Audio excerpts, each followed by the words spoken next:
Sunday. Good evening, everyone. Welcome to another episode of True Story Live. A little bit late from the start time. My apologies. I'll tell everyone about that in just a moment. But tonight, open topic, open discussion. And maybe, if everybody's good, a little bit of that game. Unpack that. The therapy in a box. What is Marisa call? What do you call it, Marisa? Sorry, I'm kind of doing something right now with my router. I'll be right there. I call it, what did I just call it? Shame and confrontation. Shame and confrontation. Well, when you get settled, you'll have to explain what that means. Sorry, I'm out of breath. So before we introduce everyone on the panel, I'll just say that there's some good news. Jen and I found a place to rent, and we're very excited. And we're a little bit late because my sister wanted to see it, and she couldn't look at it till 7, and the landlord couldn't look at it till 7. So we rushed back. It's about 23 miles away from here, and just made it in the door about 4 minutes till. So anyway, let's introduce the panel. For those listening the first time, my name is Jason, and I am the host of the broadcast. And with me, as always, I have three amazing people. And I'll start by introducing our friend Glenn from Australia. Hello. Okay, now is Hello, my Glenn. volume okay? Yeah, you're good. Hello. Yes. Okay, folks. Welcome You sound good. from Canberra, the capital city of Australia. Oh, okay. Yeah, we weren't sure exactly whether Glenn would be able to be here, but obviously he is here. So thank you for making it work, Glenn. Took my son to work and got back in time. Well, that's wonderful. What dedication, what devotion to True Story Live. Absolutely. I crawl on my hands and knees to be here. No, that might be the night before. Right. Well, we're glad to have you, and also we're glad to have my amazing wife, Jen. Jen, if you could take a second, say hello to the peoples. I know you're busy making our fueling. Jen, I think she's not available There goes yet. a beer. Okay, that was a root beer. Zevia. It's ginger root beer. No sugar, no calories, no carbohydrates, no nothing. But it's very tasty. I strongly suggest it. Is that like ginger beer? Is that root beer? Yeah, it is root beer. Ginger root beer. That's what it says on the can. We don't have root beer, doesn't it? We don't have that word, but I was drinking ginger diet ginger beer this morning, so we're on the same page. Oh, there you go. Yeah. It's fantastic. Nice. It's supposed to be good for you too. All right. Nez, are you situated? I'm here. Oh, good. So take a minute, say hello to the peoples if you would. Hello to the peoples. Welcome to Sunday, True Story Live. And yes, you heard correctly. We are doing open discussion tonight, and hopefully we'll get to play one of my favorite games, Shame and... what did I call it? Now I'm forgetting. Shame and confrontation. Therapy in a box. Is that where we can all get to shame and confront you? Is that it? Go for it, Grandpa. Go for it, Grandpa. I can work I'm ready. On that. I might be Grandpa, but I haven't lost it. Oh, just remember, what you dish out, you get back. So. But thank you, everybody, for tuning in, for lurking, for participating in the chat, and for those who catch the replay. If you could take a moment to share the stream out on your social media, I know we'd all appreciate that. And I will be taking a moment during the stream to share links to people who want their links shared. If you don't want your link shared, please let us know. And I will also be dropping the link to the art stream I did on my channel with me and Starling Swallow just last night. That's me. Yes. Lots and lots of fun. So I'm looking forward to this. We're going to have a good time. Can't wait to jump into the middle of the game. Love it. Love it. Jen, take a minute to say hello to the peoples, please. Hello, peoples. I don't know about you guys, but we've had a busy weekend over here. It's nice to come and chill with good friends, good company, good conversation. So glad to be here. And it is unusually cool out today for June 4th, is it? Is it 4th? It is. Oh, my goodness. It feels like spring. It's so weird. When we're in South Carolina, it's kind of strange. Yeah, it's been like that. Even May, usually by this time in this area, we've had several 90-degree days. But we haven't had one this year. So it's much milder beginning of summer. So I haven't even sweat yet, you know. I'm not complaining. No, I don't think anyone's complaining. It's lovely. It's lovely. Well, welcome, Jen. And I'll just talk briefly about this because we're super excited. Jen said we're busy this weekend, and we certainly have been. So our lease for our apartment that we've been at since 2020, March of 2020 is when we moved here, right when all the COVID stuff was happening. It just is bizarre, you know, because I may have told the story before, but when we sold our family's townhouse, it was my mom's townhouse with my grandma. They went on it together. And then my mom died, and I took care of grandma. I think most people know about that. And then when I met Jen, Shannon agreed to take her turn with grandma, taking care of her for a while. And so I left, and they put the townhouse up for sale. And when I had come back, and it still hadn't sold yet, so we're waiting on it to sell. And then we knew that it was finally going to come through. We had several buyers that fell through, but finally it was going to work. And I had to, I was staying there temporarily again. I had to vacate the premises. So I stayed in a hotel for 2 weeks. I stayed waiting on the check to come so that Jen and I could get a place. And when I went into the hotel in March, everything was fine. And then I came down one day, and the person at the front desk was wearing a mask. So that's when literally all started, when I was staying in the hotel, and then they canceled March Madness, and that was the beginning of the craziness.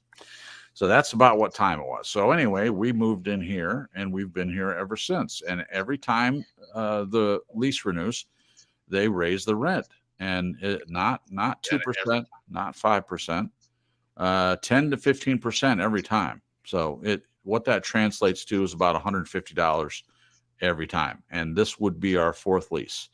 And we just have been really, really stressed out about how much money it costs just to have a place to live. So we were looking for a place, wasn't able to find. So we pretty much decided to just stay. We didn't like it, but we were like, okay, we'll stay one more year, or 13 months rather. And on this past Friday, I don't know why. I just thought, well, let me make sure there's not anything left. And I found like 4 properties.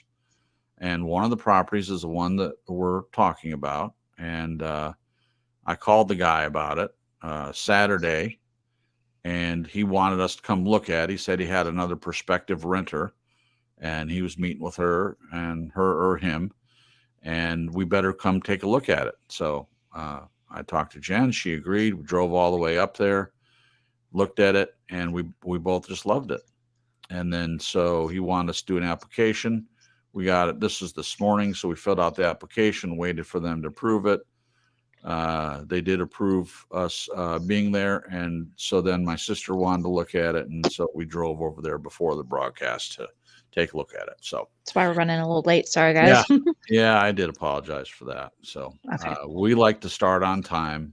every time, but we were a minute late in starting. So anyway, let's get into it, guys. Jen, if you could take a minute to say hello to whoever's in the chat, and we'll get going on this thing. Oh, sure. All right. We have Stephanie in the chat, and we have not seen Stephanie in a while. No guilt and shame, Stephanie. We know life happens and people are welcome to come and go as they please, but it's so good to see you. And Stephanie just got recently married. Oh, really? And Wow. I've seen pictures of her hubby, and they look so happy together. I'm so happy for you guys, Wow. Stephanie. So let's see. We've got Rachel Menifee is here. Jamie Grace is Wow. here. And then we've got our lovely Nez. Yep. And I think that's it so far. Oh, John Don's just popped in. Hey, John. Oh, hey, John. Hello, hello, hello. Hello, hello. I was just talking about you today, John, when I was talking to our new landlord, and he was asking, have you been in this area a long time? I said, yeah. I said, I've moved away a couple times, lived in Florida for a while, and I also went to Champaign, Urbana for a while, and I had mentioned that I was staying with friends there and how nice Champaign area was, and went out to California for a few months. And so, yeah, you were mentioned today. Incredible. I bet his ears or nose were itching. Which Yeah. one is it? Nose, ears? I think it's your ears. I think it's your nose. Oh, well. Oh, yeah, no, I could be Maybe wrong. it depends on where you're from. But Virginia, I think it's nosed. Not that it matters. If you have any itching parts on your body, somebody is talking, unless it's jock itch, then that's just your own damn issue. There you go. There you go. Well, Stephanie, congratulations on your marriage. That is fantastic. So I'm very happy for you, and we're glad to see you. And she seems so happy, and it seems like this gentleman really, really sees her and accepts her and loves her, and that makes my heart soar with joy. Well, sure, and we know how important it is that the person you're with actually sees you. And yes, we're not talking about physically. They're not blind, but a person that really knows you and sees who you are inside. And if that's the case, then that's a really good situation to be in. Well, Nez is having a little trouble, so I'll wait for her to come back in. Glenn, Stephanie asked, I don't know if you, you did answer. Stephanie asked Glenn what happened to his picture, and he's on a different laptop situation. So anyway, we're glad for Rachel. We're glad for Jamie, everyone that's here, John, and we will say hello to anyone new that comes in the chat as they do. But without further ado, Jen, do you have the cards ready? Just about. Give me just a few minutes if you don't mind filling in the time. Oh, let's see. I can probably figure that out. Sorry, it's such short notice. Tell us about your new place, Crips. Okay, yeah, sure. So it is a Where is ranch. It's just south of here where we live in Fort Mill. So it's in Rock Hill. It's in the country. It's about 5 miles from the interstate. Wouldn't you say 5 miles, Jen? Yeah. 5 or 6 miles, Yeah. something like that. So once you get off the interstate, there's a couple convenience stores and a car dealership and stuff like that. And then once you pass those, it's just country. I mean, a couple houses here and there, church, springs up out of the forest there. Glenn, I'm going to send you some pictures. Yeah. Jen will send you some pictures, but, so yeah, and it's on an acre of land, and it's backed up to the woods. It has a little, one of those wire fences around the outside of the property, and it's 1,200 square feet, ranch style. Got a very large living room. Kitchen's fairly small, but it's nice. It's been remodeled. The house was built in the 50s. So it has definitely been remodeled. It's got new hardwood floors in it. It only has one bathroom, but there's only the two of us, so I think we can handle that.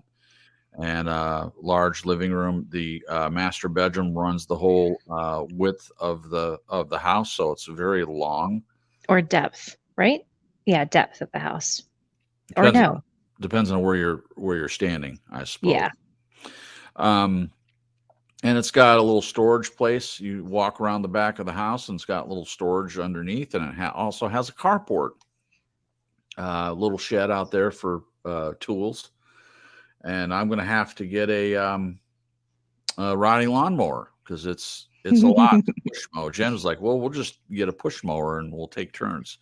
And, that's not. Yeah, I mean, I wouldn't mind. Like, it wouldn't be the worst thing in the world, but We take turns, yeah. yeah. And it has a side door with a little deck on it, big enough to put like an outdoor patio table on, a couple chairs out there and stuff. And it's really nice. It's very quiet. The road that passes in front of it is just a country road. So there are cars that go by, but it's just super quiet. Very different than our living situation here with, unruly children running around banging walls and slamming doors and hitting the guardrail. Half of baby bunny carcasses outside of our door. Yeah. Yeah. Oh my gosh. We have a neighborhood cat that likes to attack little poor helpless animals and leave presents. Yeah.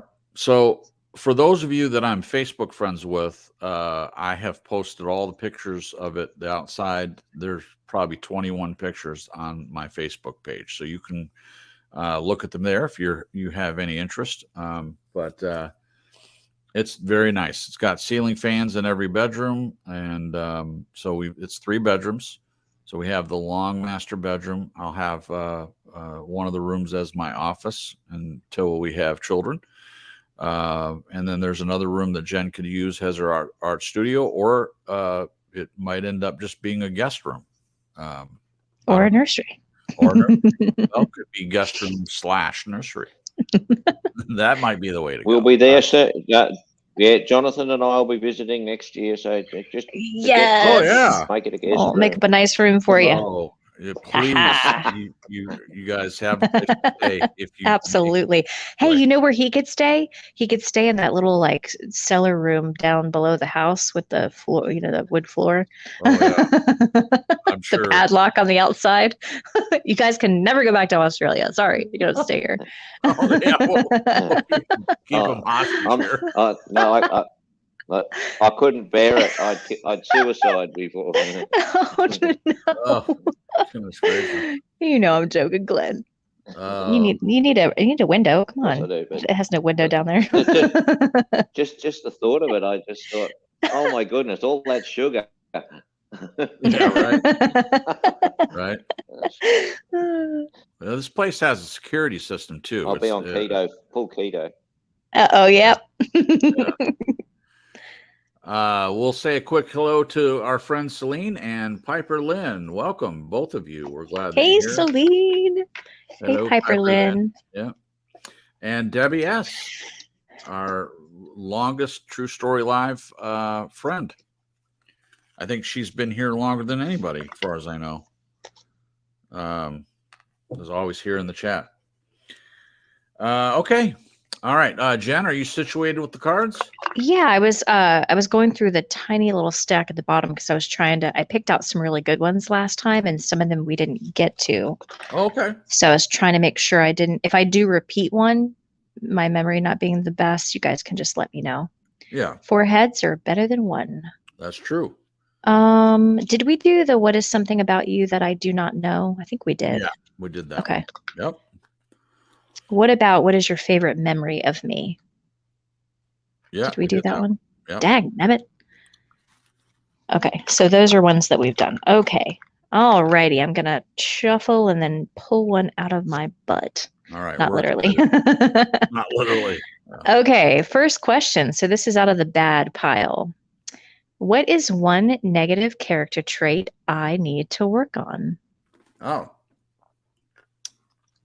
We're getting out of there with the punch. Well, since Nez calls it the shame and confrontation, Might as well be the Dr. Phil. Why don't you go first, Nez? Why don't you say, pick a person? Doesn't have to be one of us on the panel. It could be anybody. But what's one negative thing that the person should change that you know? Could it be ourselves, or do we have to pick somebody else? I think we can do whatever we want. It's our rule. Okay. So. Yeah. What do you think, Nez? Nez may not be available. So Okay. let's see. Jen, do you want to go? Can you think of? Sure. Okay. Okay, do I want to pick myself or somebody else? Character trait I need to work on or somebody else needs to work on. Oh, while you're thinking, I want to say hello to Believe is in the chat and just popped Oh, hey, Believe. in. We're glad to see you, buddy. Thank you for coming. He says Jason still has his mojo. Hooray! Congratulations. That could be a t-shirt. Mini Crips are coming. That's great. Okay, so I think I'll pick myself. It's a little less confrontational because I'm a wuss. And that would be my character trait that I need to work on. I will say that, gosh, how would I word this? So I tend to still have issues shying away from conflict. And I wish I could, and I'm planning on working on this continually. Just takes time, but I'm working on not being so afraid of conflict. And I don't know if anybody can relate to this, but and we were talking about this actually during our devotions this morning, Crips. Yeah. I think sometimes my biggest hesitation is making somebody else uncomfortable. Yeah. I mean, a little bit of it is myself, but I think more because of that people pleasing tendency, more of it's geared on making things uncomfortable between me and this person or making them really uncomfortable. Right. So what comes to a head for that, like this cross in the road, is remembering that I'm not responsible for other people's feelings or the emotional atmosphere of them and their bubble per se. Right. Right. That I need to be responsible for being direct and honest and doing it in love. Yeah. And then getting more comfortable with the uncomfortable part of it. Yeah. Like being okay with that, which I have been growing in that aspect, but it is still hard because I'm kind of fighting against like 40 years of the other, being just terrified of the uncomfortableness of being direct and that kind of stuff. So I would say that would be my answer for that particular card. Well, that's great. That makes sense. It really does. I mean, given what you've been through. Yeah. I want to give a kudos to Piper Lynn, who has answered the question. So she's made an example for everyone. When we ask these questions, we would love to hear from you guys to answer the questions for yourself, or you can answer it for someone else if you'd like.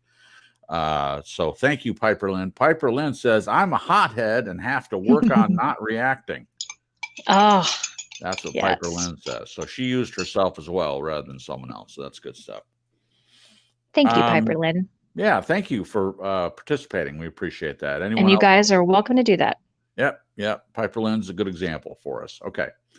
Let's check with Stephanie said, Starling Swallow, I have to get past my past. My husband is so patient with me and my insecurities. Well, Jen, you can say something about a patient husband for sure. Yes. Yeah. I've had multiple, not a lot, but enough, I think, times where in the present I am reacting to something, but it's got a whole train load of cars filled with like past circumstances and programming. And so it's like this loaded response, and it's not all, like a very little percentage of it has to do with the current present moment.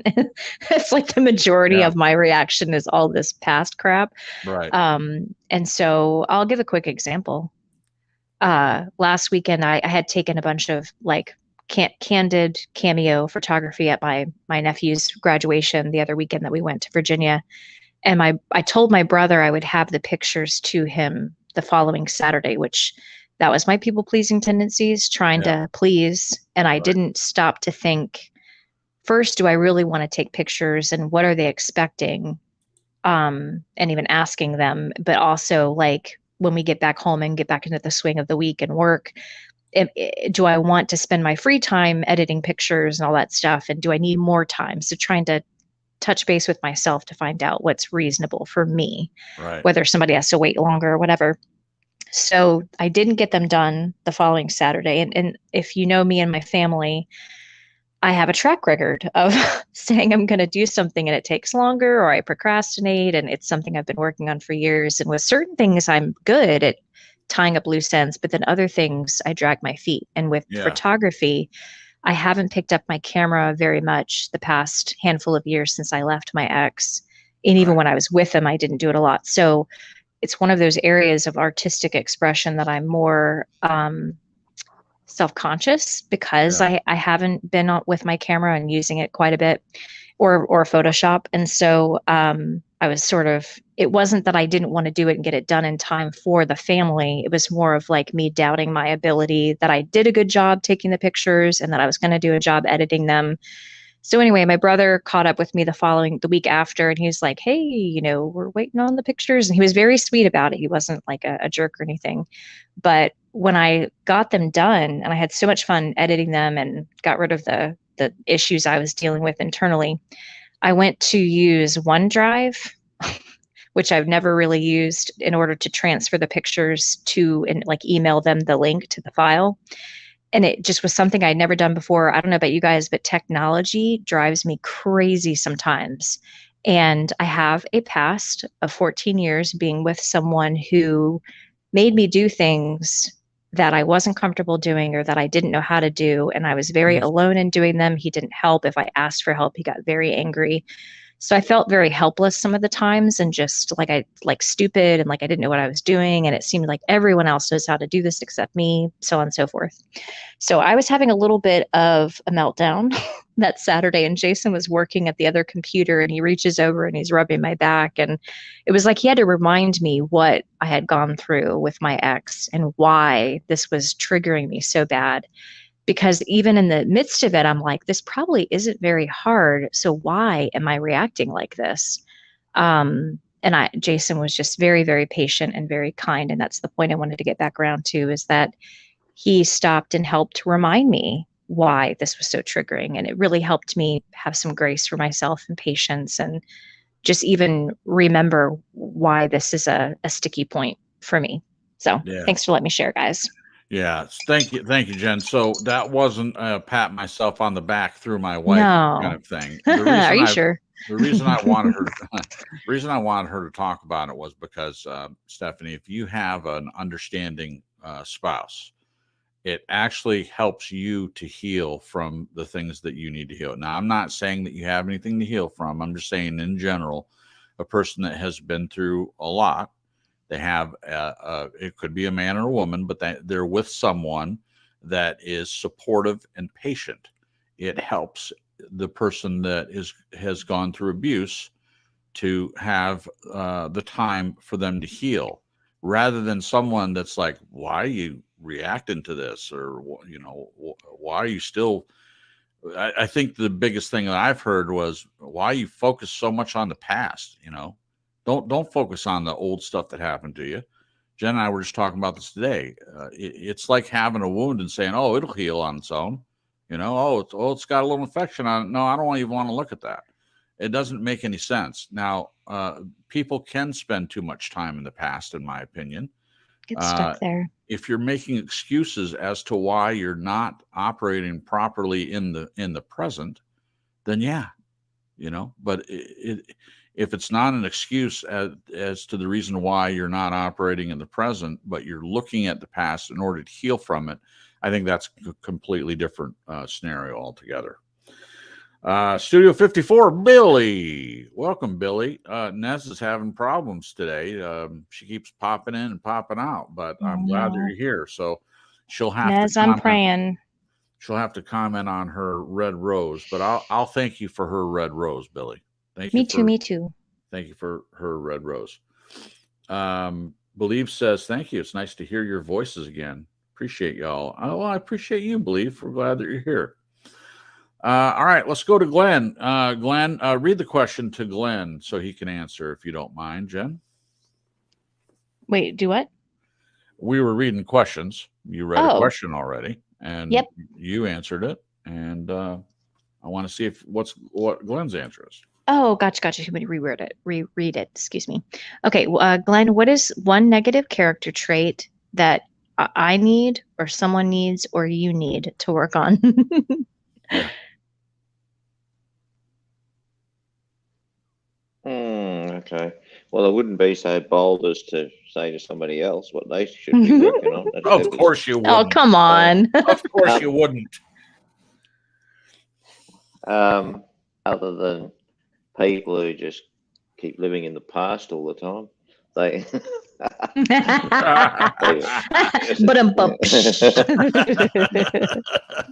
And overuse of the word validation. But okay. Okay. I don't know if it's a character flaw, but my general, I should work on my generalized negative attitude to the consciousness of the USA, even though that Yeah. generally people there are nice. Yeah. So, you understand what that says? I do. And I think Americans are you're nice right. people, but the the collective consciousness is off the planet. They've lost their way. It is an absolute shocker. Yeah. What we hear goes on there. It's just. I don't disagree. I live here, and I don't disagree with that. I think that most people are nice, kind. There's still people that will stop and help someone by the side of the road, and there are people that do things for the homeless. And but in my opinion, the government here has really been a bad example of how to treat people, and it's not a recent thing. They've been doing that for a very long time. It's not an excuse for people to act poorly, but yeah, it's not great. So that's a good one, Glenn. Thank you for that. Let's try to hear from Nez before she pops off again. Nez, can you try to answer the question? I heard something. She's muted, so I don't know. Let's see. We're trying. So I hate having tech issues. I'm so sorry, I don't Nez. like I know it that's either. frustrating. Yeah, the one time when you guys did it without us, and it just it was excruciating the few times I had to come on to let someone back in, and it was just hard to listen to because it was repeating everything. She's gonna try again. Okay. Well, I'm watching for her, so I'm letting her right back in as soon as she pops in. Okay, so I've got a question for Jen, just related to what she sure. said. Yeah. Oh, sorry. Jen, do you think this dwelling on the past and this regurgitation is the thought that there's actually some safety in the past? I think the safety for me, like what I described that happened the other weekend, is me understanding that it's not all what's happening in the present that's making me so, because I literally had rage come up. Like I wanted to punch someone in the face or break something. Like that's how bad it was. And it was very unrealistic and not appropriate for what was going on, which makes me feel a little crazy. I'm like, what in the world's going on? So the safety, if this makes sense, is knowing that I'm not psycho, right. That it is being able to recognize that I had all of these different scenarios, thousands of them that happened over the course of 14 years, where I was alone, and it was very frustrating and irritating and sometimes scary if I was jumping into something that I just had no idea how to do. It's helpful, and I guess you could say, quote unquote, safe, to know that it's like what I was going to explain a second ago, and I forgot it, but I got it back, was that it's like there's a part of me that did not feel like I could react to all of those situations, those thousands of situations that seemed to be like stacked up time after time after time. I didn't feel like I had the right to, even in those moments, react even a little bit. So it's like there's this backlog of reactions that I did not allow myself to feel or respond or anything. I felt like I had to be this stoic statue. But on the inside, all of those circumstances, all of those times that it happened, it was like a volcano erupting. But you wouldn't have known by looking at me from the outside because I was holding it all in. So yeah, I guess you could say there's some safety in that in a weird roundabout way, because it's me recognizing that these feelings that are coming up, they are from the past. And so expressing them, and not in punching someone or breaking something, but having a good cry and having somebody there that understands and to remind me that it's all of this backlog stuff. I just had all these moments that I didn't allow myself to react in any way. Does that make sense? Makes sense to me. No, it doesn't make sense. Sorry, I'm not. No, that's okay. I don't know. Well, I don't know I if understand a safe bit would about be the the right word. support. I understand. Yeah.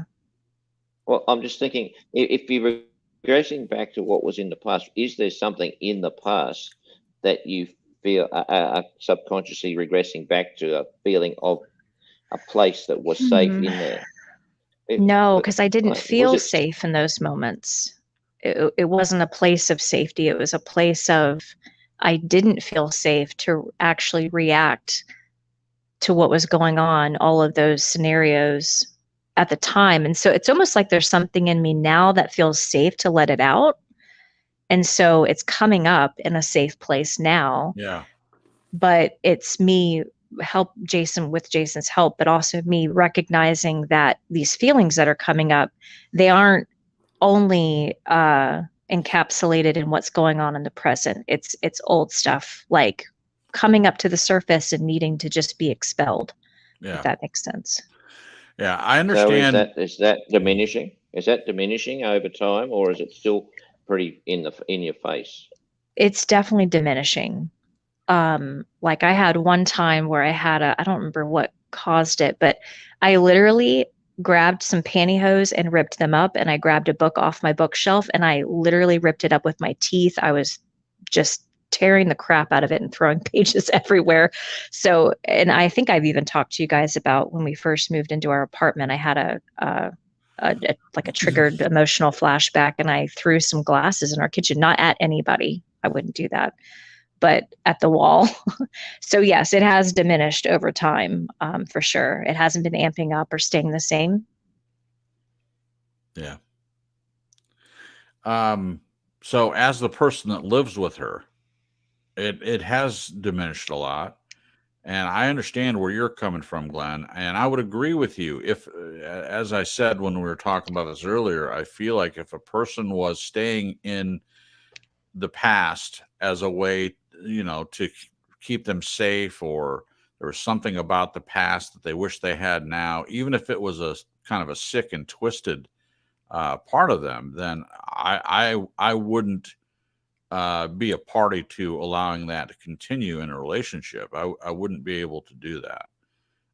But I can say, I mean, Jen has to answer for herself how it feels for her, but from an outside perspective, reminding her of what she went through is helpful in that she can reconcile the feeling and why it's coming up for something that it really shouldn't be coming up. I mean, tech issues are hard. So to use that as an example, I get upset with tech issues. I don't know very many people that are really super calm when something tech wise should be working and it doesn't. I've even heard you get frustrated a few times, Glenn, when your computer's not, working and things like that. But the point is, when it happens to her, then she feels this rage come up. Should we feel rage when something doesn't work out? I mean, probably not. So it's coming from a reaction from a safe place where she knows that she can react and it's going to be okay. She's not, in my opinion, she's not choosing to not deal with the stuff from the past. And that's why it's different than just sitting in the past and not doing anything about it. And you brought up before, Glenn, the concern is that it's regression. You're regressing back to this former self or this these thought processes that you had before, but that's not what this is.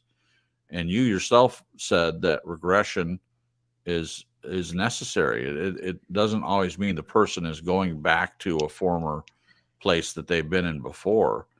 It's necessary to be able to move forward, and that's the way I look at it.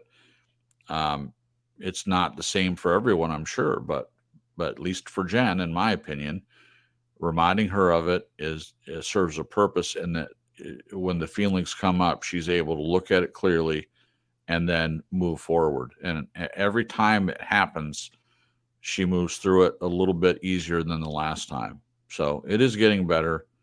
And I don't know. I think it's a good thing. Hey, real quick, is Nez back on? Yeah, Nez. Oh, sorry. We've I'm been here. focused. Yay! All right. I wanted to make sure we got her to answer the question before something else happened. Okay.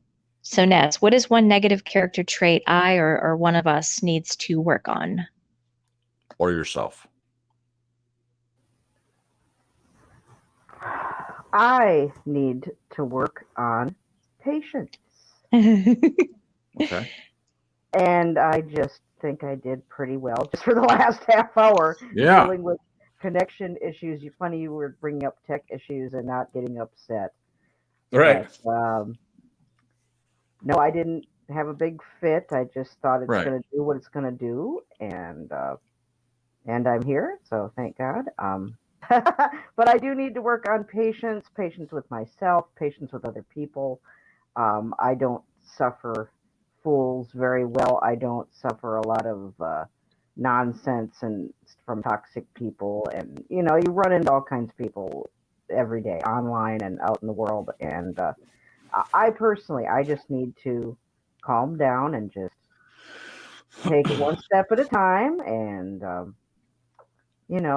I try not to let myself get all worked up over people and things that really don't matter in the grand scheme of things when it comes to how important is it to my life and what I'm doing. So, right. All right. Thank you, Nez. And I'm sure you see that your friend Billy is in the chat, and he brought you a rose. Now, if you had been here, I have another device that I just watched the stream on, so I can be in the chat. So yes, I saw Billy. I love you, Billy. I just didn't want it to go by you. That's all. I'm looking out for you. We'll say goodnight to Piper Lynn. She says, thank you so much for involving me in the chat. But she's got to run. So thank you, Piper Lynn, for being here. We appreciate you. Please come back. We'd love to get to know you more. And you're welcome anytime. And we'll say hello to Christ is the Truth. Welcome. He's not a stranger to the broadcast. So it's good to see him or her. I think it's a him, but I could be wrong. Welcome. Glenn, did you want to have closure on the topic that we were talking about before we move on? I haven't gone yet either, but I thought you. So I apologize. I've got a lag on this old laptop. So, okay. Because it's like 10 years old. Yeah, so it appears like I'm interjecting, but I'm trying not to. I can't preempt what you're going to say. I'm not that smart. So I thought your answer was good. I just always think of these things as does this so-called stuff in the past prevent someone living in the present? That's, I think, when it becomes a real issue. But it doesn't sound like that's happening at all. No, but it's definitely balanced. Yeah. Can I make a comment about things in the past coming up now? Yeah. Because I was having tech issues at the time. Jen, I can relate as far as what I could hear of what you said. And I've been there too, where when you are finally in a safe space with safe people in a safe environment, and you're not around abuse and toxicity anymore. I just want you to know you're not the only one who's finally felt it was okay to release and feel those feelings that were suppressed for whatever the reason when you were going through the worst of it. So that's all I wanted to share with you, honey. Yep. Thank you so much. I appreciate that. It is so strange how like a cork pops off when you're around safe people. And I do recognize that stuffing all of those feelings and reactions, it was a survival technique. It did not go over well the very few times I tried, just being authentic and reacting in the moment. Like I said in the chat, there was really only space in that toxic relationship for him. And it was honestly, it was enough for like 50 lifetimes to where even I was met with this decision each time I ran up against something that was difficult or upsetting or whatever, to where I was trying so hard to have peace and joy and all of these things in our marriage that his freakouts and meltdowns and rage attacks, they took up so much time. And I was always trying to get to the parts that were peaceful and joyful and trying to find them in this forest of rage that he had. It was almost like I was withholding that part of myself, stuffing it down, because I felt like if I too react to things, even if in my opinion it was more reasonable, it's going to add to the percentage of negativity that we were living in. You know what I mean? Does that make sense? Yeah. So stuffing it at the time seemed safer in some ways, and it seemed easier in some ways, but I really did do myself a disservice. But at the same time, I can recognize that it was like not a conscious decision in a sense, but it was like a survival technique. Right. Right. Good. Okay, so I'm going to answer the question. It is going to be about myself, and this is not going to be any surprise to anyone. But the only thing I could think of is the thing I'm already working on. I have made a lot of progress, but me reacting to people in traffic, and this has been stretched out over decades for me. In the past, in my 20s, someone would cut me off, and I would follow a person and try to get them to pull over, not to beat the crap out of them, but just to. It was important for them to know that they're an idiot and that they're lucky that I'm not a violent person. And when that really changed for me is one time I followed this guy, and he did pull over, and I hopped out of the truck and started walking to him, and the guy held both his hands up. He was Spanish. I don't know what, whether he's Mexican or Colombian or whatever, but he was a Spanish olive skinned guy, and he kept apologizing.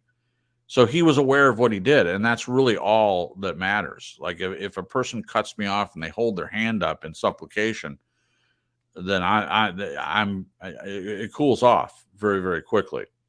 But the point is, for me, I don't want my reaction to someone to be based on them. I want it to be based on me, what I'm in control of, how I react in the situation. I don't want to have the other person to do anything in order for me to calm down. So it is something I've been working on for a long time. It has gotten a little bit better. Well, a lot better. In fact, this last road trip that we went, I did very well. And Jen can attest to that I had decided that I'm not going to race people. I'm not going to, speed around people and stuff like that. And I'm certainly not going to react to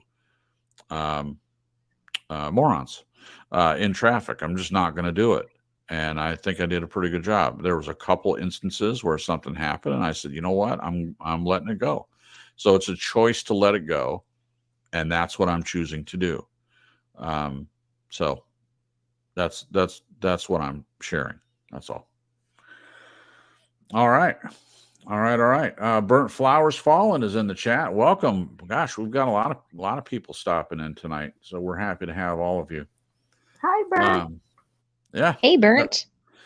Hey, Burnt. Everyone answered that question, so let's unpack another one. All righty. Let's see. This one would be fun. Wild card. Speak in a different accent for the next 5 minutes. We don't have to do that one, but I thought it was funny. Wanted to share. Oh. All right. Let's see. Okay, picking one out of the hat. While you're doing that, Christ as the truth says, amen, and pray for them too. Like the Bible says, pray for your enemies or those who wrong you. Yeah, that's a good point. I should do that. Baby steps.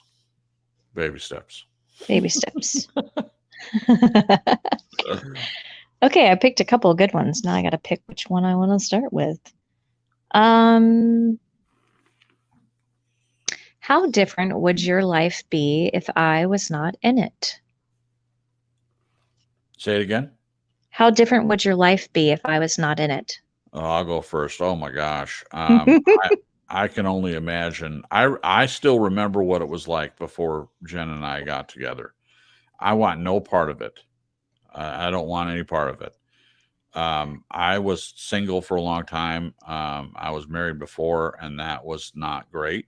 Uh, and honestly, that marriage, I was just tired of being alone, and I thought I was getting older, and I'm not going to have another chance at it. And so I overlooked a lot of things to be with that person, and it didn't even last 3 years. And she left, and she did me the biggest favor. It was the greatest gift almost that anyone has given to me, and I'm grateful that she did that. But after that, after that marriage was ended, I went through a long period of time of grief. Not just the person. I wasn't missing her. I was missing this idea that I had of marriage and this thing that I had looked forward to for a long time. And I got to the point where I just let it go. I had resolved myself to being single. And honestly, I was lying to myself because it was miserable for me. Because I am a person built for relationship. That's just a fact. Friendships, relationships, and if I don't have them, then I'm not right. I'm not balanced. I can be alone. It's not an issue. But I don't really want to be a person that doesn't have relationships. Now, if something happened to Jen, I would still have other relationships, but the core of my best relationship that I've ever had and ever will have, if something happened to her, um, it would not be good. I'm certainly not saying that I would end my life or anything, but it would be very difficult, I would imagine, for me to cope with that. It would be a long grieving process, and I would have to figure out a way to acclimate myself to being a single person again. I know for a fact that I wouldn't seek another relationship, and I believe that's because I don't think that anyone would be as good as Jen, is understanding and would be able to see me as well as Jen sees me, and there just wouldn't be any point. I wouldn't even try. So I would just be single until I die. And that might sound sad, but that's the way I feel. It would be it wouldn't be a good thing. I would really have to lean on my friends and to help me get through that. It would be bad. All right. Me. All right, you go, Jen. I'm gonna be a little quicker, but I'm gonna go around go around the table here. Okay, I'll start with Nez. If I had never met Nez, my life would be very different. And I mean in the artistic expression way, which is a big deal. The wonderful Nez has so encouraged me to get back into art. And the art streams that we've been doing for the past year have really, really blessed me more than I think she could ever know. And her friendship is just so precious to me. And I just really, I think I would be in a completely different place. Yeah. If I had met Nez. So yeah. Love you, Nez. Thank Now, you. Glenn, I could possibly still be with my ex if it weren't for Glenn. Yeah. Glenn played such a huge part in Jason too, but Jason was trying not to get involved in the conversations with my ex stuff while I was still married because he didn't want to cross that boundary. Yep. But Glenn, we had many talks and he really pulled some stuff out that I just was not looking at with his really difficult, pointed questions. And even him sharing correspondence with him and Jason's late mom. Even Jason's mother seemed to speak to me beyond the grave. She kind of gave me a really good look at what my life could be like if I would have stayed. Yeah. Through her own experiences. So yeah, that's pretty powerful. And Jason, I have no words. You know, yeah. I'm not going to be all gushy mushy and make everybody throw up. Oh, I'm sorry. I'm sorry. Thank you for apologizing. Okay, next person. Real quick, let's say hello to Nikki who popped in the chat. That's all. Hey, Nikki, glad you're here. All right. Who wants to go next with this one? You pick a person. Yeah, I'll go. All right, Glenn. Me? Okay. I think it's more unquantifiable because, for me anyway, is I don't tend to think, well, what did that person do? What influence did they have? The fact is that most times they have an influence and you don't even recognize it. Things that they say, things that they recount, things that just set you. They say a thing and something goes off in your head and it puts you on a different path. I think everyone has an effect, whether it doesn't. No, I'm not talking negative, positive, or whatever. Everything that any interaction you have with any other person changes your life and essentially changes you as part of that. So well said. Yeah, and part of what you just discussed on the alone thing is that's a forthcoming show. We're going to pull that right to pieces. The All difference right. between the difference between being alone and lonely, I think there's quite significant. So we'll pull that out. Now, That's I love lovely. And just what Crip said, he wouldn't be single. Or would be single. He wouldn't. He was made for relationships, and he wouldn't seek another relationship if you passed on, etc., etc. Right. I never, even when I'm by myself, I don't feel like I'm out of a relationship. Like if Sandra died tomorrow, I'm still in a relationship with her, whether she's there or not. Wow. It's the same with your mum. We still have a relationship. I'm never alone in that sense. So for me, I can be 100% comfortable. So if I live my own life within the context of my relationship with Sandra, and she lives hers. So I think it's the way everyone views it differently, but I'm not going to feel the loss that some people do, because I know this is a natural conclusion, is that one of us is going to die before the other. Okay, it's life. Yeah, and we're closer than you guys. Sure. Well, so it's interesting to pull it to pieces. I think we'll do that. Yeah, I would agree. Before we move forward, I've got a couple comments to make, and I want to go back to what Jen said about Glenn. I think Glenn's not right about everything, though people may seem like he is, but he is.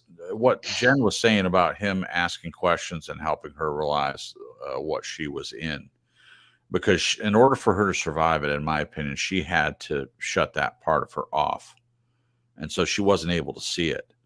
And so when he asked questions and kept asking questions, and Jen was answering the questions, attempting to answer over and over and over again, and I was watching this take place, I couldn't believe how good Glenn was at finding the right questions to ask her to get her to think about the situation that she was in. I don't think a licensed counselor could have done better. I don't think I could have done better at that time. I don't think there's a single person on the face of the earth that could have done that. And, believe in a God or not, I believe that Glenn was ordained by God or universe or whatever to be in that place. There's just too many coincidences with Glenn and I starting our friendship at that time before that. And then Jen met Glenn through me. And then for them, the two of them, to start a relationship and for that to come out of it, just absolutely amazing. And I've learned a lot from the way Glenn asks questions. I wouldn't do it exactly the same way he does because he's Glenn and I'm not. But I've learned a lot from that, and the value of not telling a person what they're going through, but asking questions that helps that person come to their own conclusions. That's essentially what a therapist should be doing. not a lot of them, maybe not a lot of them do, but that's what they should be doing. But anyway, that's a little bone to cast over to Glenn. I had this conversation. Sorry, Chris, I'm sorry about that. This lag, it's annoying. No, you're fine. Uh, I had this conversation with your mum. What did she think, or what was her thoughts on what made her a good therapist? And she said, knowing when to ask the right question at the right time. Mm-hmm. Yeah. That's all she said. That's all she said. That's the art of a therapist is not to ever give advice. It's to get the person into a place where they're able to and willing to think about their situation and the consequences of what they're doing and the effect it has on themselves and others. But essentially, it's putting the right question into their head, and then, of course, the person gets the choice. They don't have to go there if they don't want to. That's their call. But to put that question out there is the thing that she always said was the whole key to everything. Oh yeah, that's beautiful. Thank you. A couple things from the chat. Christ is the Truth said, being single is nice in my opinion, but I would like to get in a relationship sometime. And then he says, and Jen answered this in the chat, but I thought it'd be interesting to talk about this a little bit since it is open topic, open discussion, and unpack that. And unpack that has a tendency to lead into other things, which is exactly why we do it. He says, I didn't know you guys all knew each other personally. I thought you guys met online. So Glenn and I met back in the 90s when he was courting my mother, when they were dating, having a relationship, whatever word you want to use for it. And it was briefly. I was staying with my mother in her apartment at the time, and Glenn had come for a visit. And so I met him. We went out and got some beer and brought it back. It was very limited time that I spent around him, but that was our first meeting. So we did meet in person before we ever talked online. And then he went back to Australia, and years later, when my mom died, then we started talking again online. And then he came for a visit to Williamsburg, he and Sandra, his wonderful, amazing wife. And that they came to stay with Jen and her family. And I came there to meet Jen for the first time. And then I took Glenn and Sandra back to Fort Mill, where I live. And they stayed here for a little while. And so I got to spend more time around just the two of them as well. Jen, I did meet online initially. We met on Facebook in a Christian Truther group.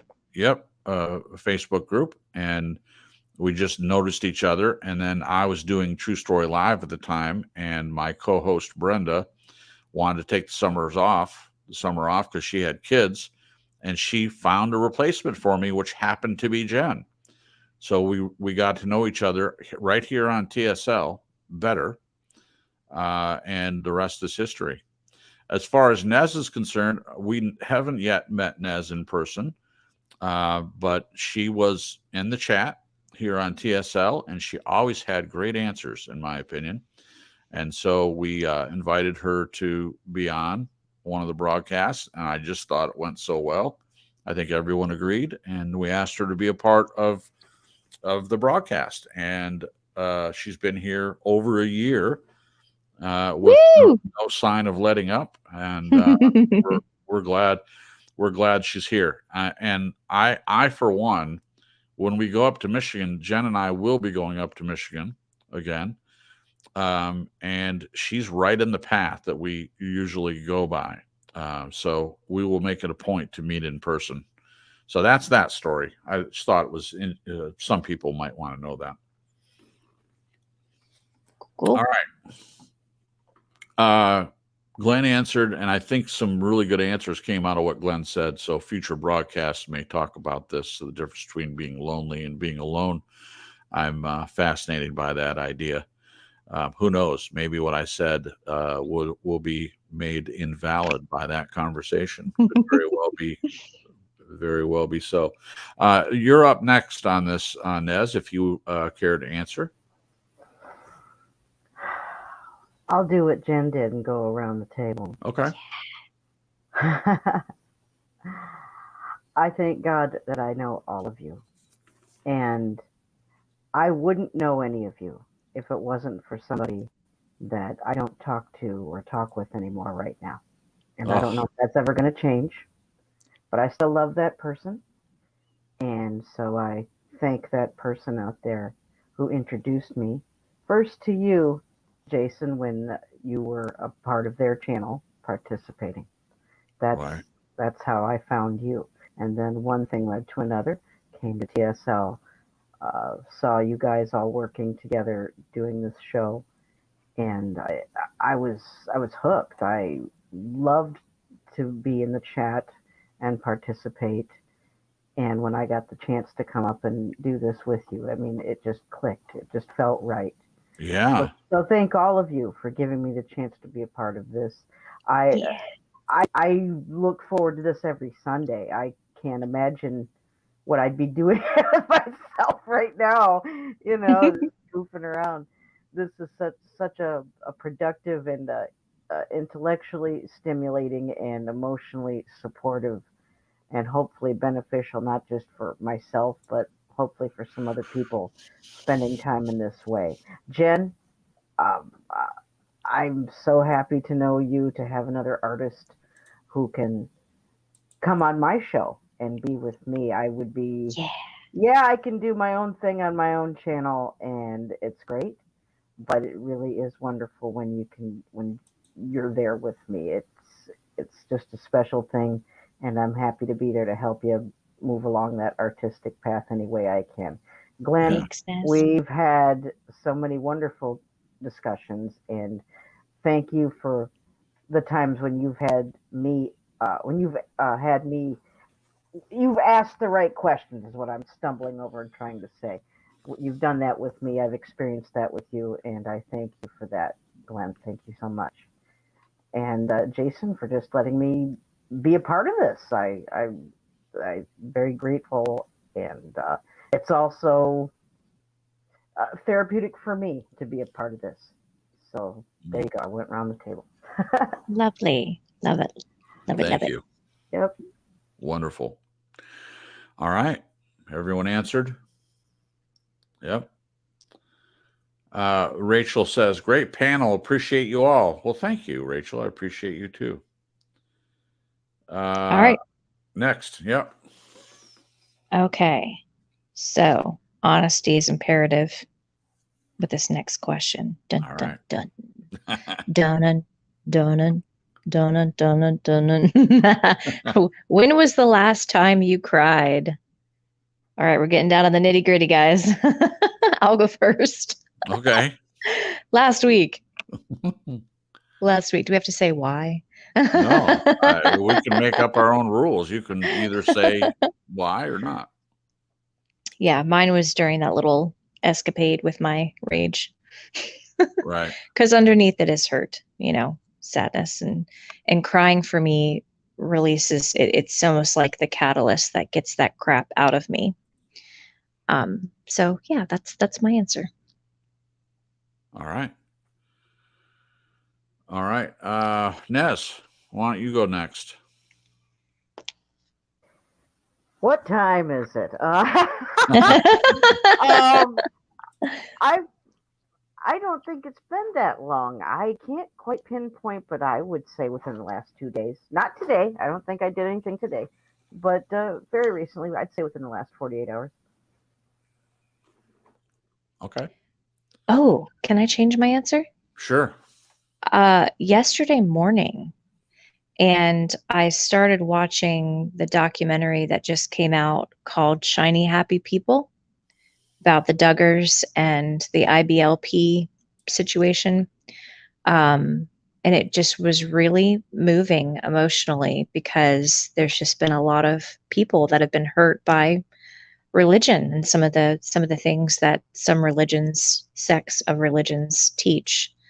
And there was a lot of interviews of people that grew up in very strict cults and were speaking from their heart about how it really harmed them, and it just was really, really moving and sad even.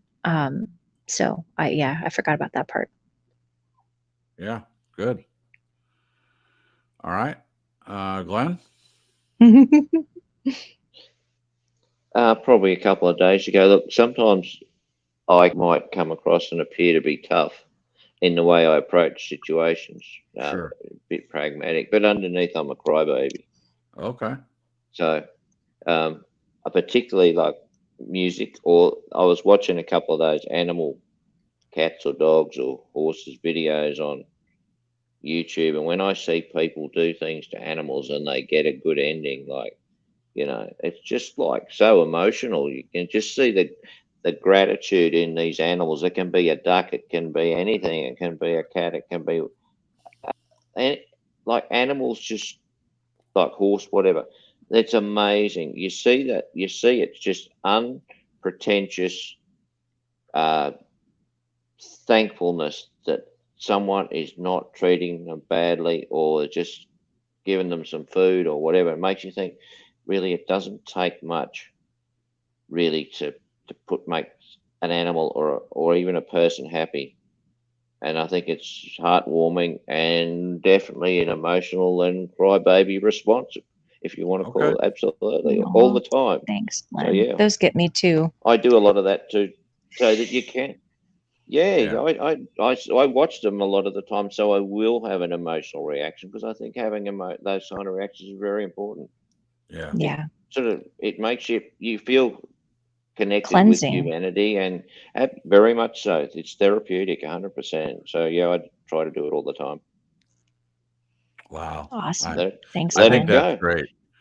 I think that's great. I think men are taught not to cry, and I think it stuffs them up, and I think that's why they die quicker than women. One of the reasons. I don't have any problem crying, but it has been a while, unless you count TV shows and that Jen and I have watched. Occasionally, I'll get emotional about something, but the last time that I remember really, really crying, and it wasn't just a couple tears, it was guttural crying, was related to starting a new job, working from home, and it was really frustrating. I had a lot of different things going on at the same time, and I just wailed, and Jen held me, and it was one of the most therapeutic experiences I've ever had. I have cried before alone, but to be that vulnerable and to be able to cry in front of another person, especially for a guy, um, it was easy because I trust Jen and she handled it very well. And um, I think that's been a couple years ago. Jen, do you remember another time? Hmm. Almost today, when Shannon said that the house that we're going to be renting reminds her of y'all's grandma's house in Michigan. Oh yeah, that was You a got a little touching. choked up, but that wasn't crying. Yeah, yeah. I wouldn't consider that crying, but yeah. Nah. So that was a wonderful thing that my sister said. So my sister came to look at this new house, and she said it reminded her grandma's house. It's out in the woods, and that was very touching to me because I miss my grandmother and my grandfather, and their house was a safety haven for me my whole life. And my uncle sold it because he didn't want to deal with it. And that was one of the worst things that's happened, in my opinion. That was worse in some ways than them actually dying, because the place that we have all these memories, it was going to be a place that all the cousins, all the grandkids we had talked about meeting up there and, hanging out and playing games. It'd be like a central meeting point. And Jen and I had actually offered to buy it, but we didn't have any money. Again, it's this pesky money thing. It's so frustrating to me that so much of our life is wrapped around this need for money. I don't care about money. In fact, if I didn't need money and I could just live my life with Jen, and we would be able to, do the things that we want to do without it. I'm not super ambitious. I'm really not. It's not a real strong motivator for me. But you have to have it. I mean, this whole rent thing, that's the perfect example. of where, we're other things that Jen and I want to do, like traveling, and we would love to go to Michigan more often, visit her parents, and go to Australia to visit Glenn and Sandra. These are all things that are heart things. These are things that would be important to us, that would be part of our life forever. The memories that would come from those things, and we can't do it because we don't have enough money. So the time that I cried was about that. It was about money. It was about the job was frustrating, and I felt bad that I hadn't been better prepared to meet Jen. I didn't know that was ever going to happen, and I was just kind of looking out for myself, and I wasn't planning for the future. And when we met, I had nothing. I'd taken care of my grandma for 2.5 years, and I didn't care if I had money. I just was content not having it. But I realized the world that we live in, it's a necessity. And sometimes that really gets to me. And it got to me today because this wonderful opportunity that we have to get out of this place, it costs so much money first and last month's rent and security deposit. It's just overwhelming. And I get it. Things cost money. They do. But it just bothers me. Anyway.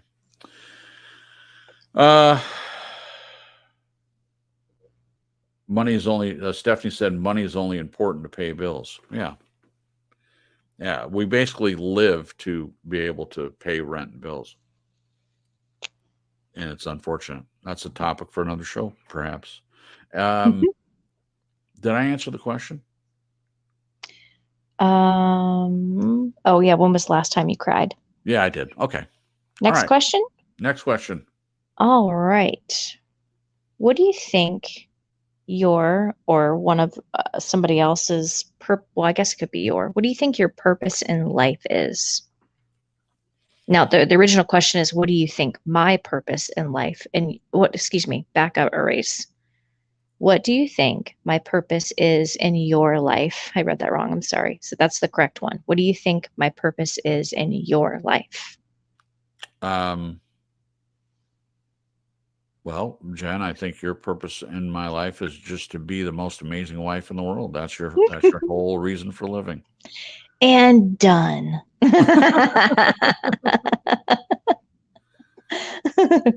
I know that this isn't the question, but I'll add to that I think that's my purpose too. My purpose is to be a good husband and to love Jen and to, other people too. It's to love, just general, full stop. To be a loving person in the world, to love people regardless. I love that Nez says on her broadcast, and this is a paraphrase, not saying it exactly as she would say it, but it's love those hard to love people. I love that she says that, because there are some people that are harder to love, and she's saying, love those people, love those hard to love people. I'm sure she'll say it correctly when it comes around to her, but the fact that she even bothers to say that, I notice things. I'm a noticer. I pick up on what people say. I really listen. And she has a lot of things that she says on her broadcast that are really meaningful, and that's one of them. Awesome. All right. Thank you. Who's next? Nez, do you want to go next? Sure. So the question is, what do you think my purpose is in your life? And you can pick anybody. Well, Jen, I'll pick you. I think your purpose is to inspire, encourage, to not just help me to learn and grow, but you're giving me a chance to share what I've learned as far as art things are concerned, particularly, and to pass those on to you. I agree. I really feel that in my heart, that you're my very special art friend that I get to share these wonderful things with. Yay. Well, I have to say, Nez, even some of the things that you've been going through in the last handful of months, with people that aren't in your life anymore right now. I'm like Jason. I do listen. I'm maybe not as good of a listener as Jason is. He's really good, but it's been really inspiring to watch you walk through these things and see how you react. And even though you've had moments where you vented and, you know, shared that you're upset or angry, you still love these people and you still pray for them and wish the best for them and want to leave the door open in case there's reconciliation on the table. And that is very inspiring and touching to me. So I just really appreciate that. Thank you. And the one thing that makes that a little bit easier for me to do is that I still love those people. Yeah. There's nothing I can do to get rid of it. I can't empty it out of myself and be done with it. Yeah. You know, they're always going to be there. So I best deal with it in the healthiest way I can. And that's to love them and forgive them and pray for them and give them the space they need. Wonderful. Yeah. That's awesome. Wonderful, wonderful. I want to say a quick hello to Red Scout who popped in the chat. Welcome. We're glad that you're here. Thanks for stopping by. We appreciate you. All right, go ahead, Jen. Who's next? Glenn, All would you right. like to go next? Sure. I like so to what do you- generalize this. Okay. Oh, sorry. I know what the question is.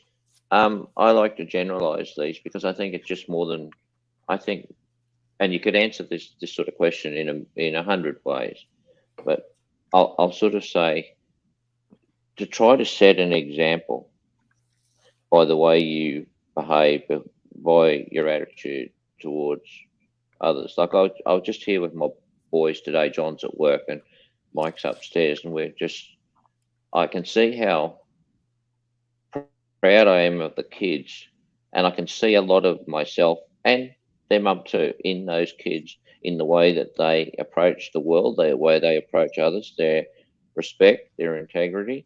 I mean, that all comes from examples that we set. So everything that we speak and everything that we do has an effect on somebody else. So I think it's yeah. So for me right now, it's very heartwarming to be here with them and just see that maybe just even some little things that you do has such a can affect someone's or have such an effect on someone's life, and then to their kids, that you know what I mean. It's what you Yeah. do today can be generational.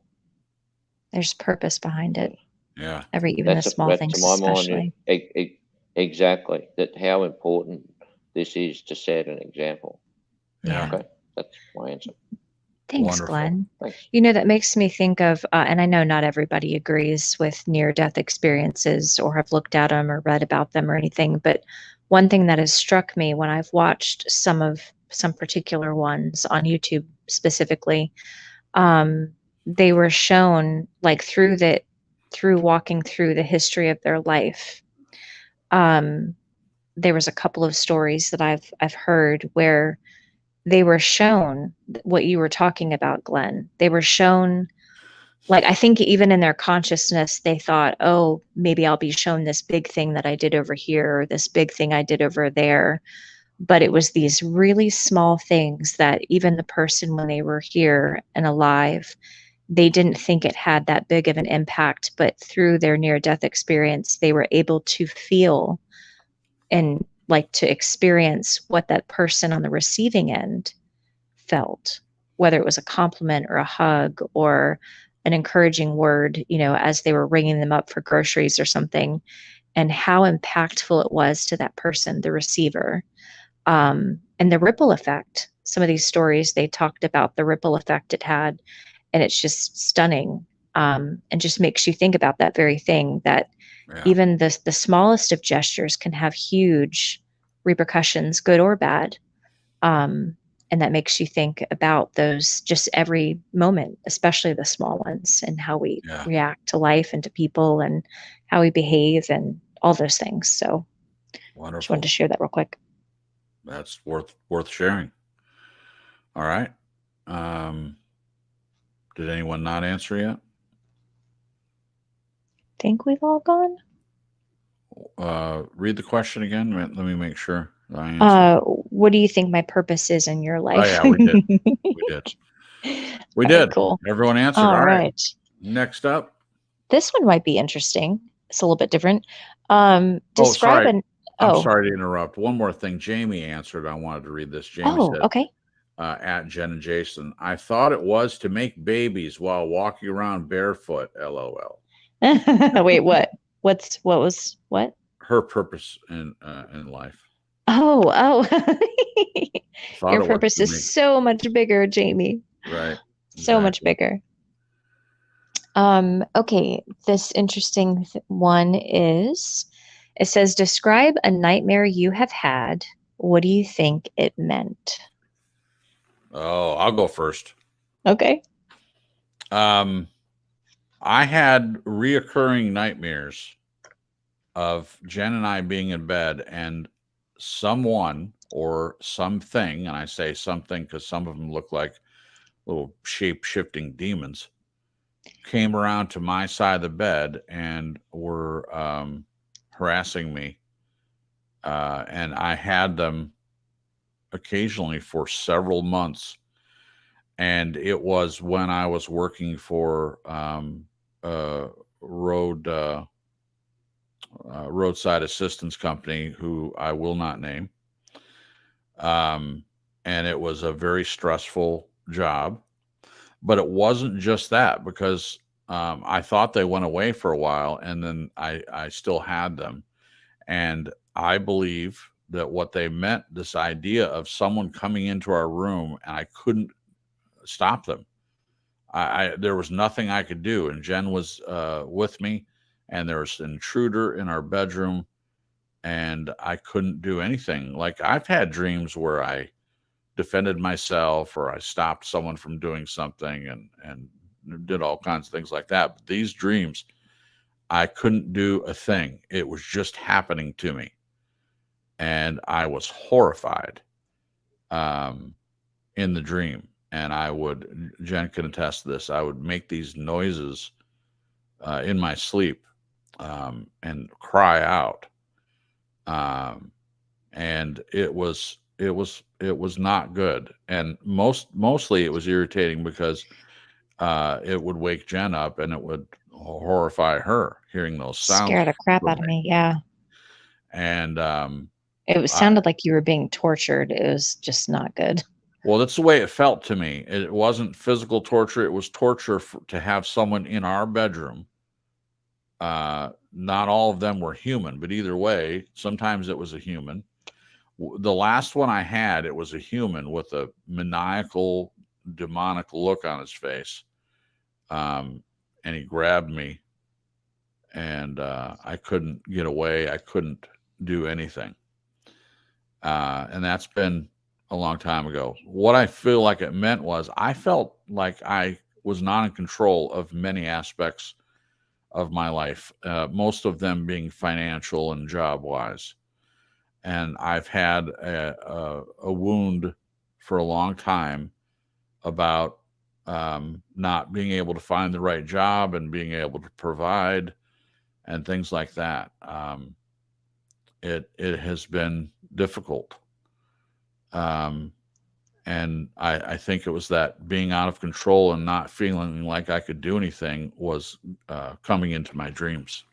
Because when I got this new job, the dream stopped. I haven't had another one. So that would be sometime in February of this year. They stopped. I haven't had a single one. So that's my theory. All right. Oh, I remembered I cried when we did a broadcast. We were doing the broadcast about God. Oh, yeah. And I mean, I didn't wail, but I got emotional talking about that. It just popped into my head. Anyway, go ahead, Jen. Oh, no, I'm good. I mean, I can go next unless somebody else wants to go next. Yeah, anybody. Okay, I'll go. So probably like 2 or 3 months ago, I had this dream that I was back visiting my hometown where my family lives in Virginia. And I was trying to climb up our stairs of my parents' house. I was trying to climb up the outside of the stairs over the banister And it was because my dad was standing at the bottom of the stairs, and I didn't really want to be around him. He was being kind of weird in the dream. And as I was climbing up the banister, the stairs were like growing taller, like getting further and further away from the ground. And my arms started getting really weak. And in the dream, I had had a drink with my mom, and it was almost like like this drink made me woozy or something was going on. And I started to fall in slow motion, like I lost my grip. And in the dream, as I'm falling slow motion, I am crying out to my dad. I'm like screaming for him to like catch me or save me or do something. Yeah. And even as that was happening in my head, it was almost like I was realizing that he wasn't going to protect me or catch me or save me. Right. And I ended up hitting the floor, and I didn't wake up. I was still in the dream. It was like the next moment I was laying on the floor on my back in the foyer, and I wouldn't open my eyes because I kept thinking I've broken like every bone in my body from this fall because it was from up so high.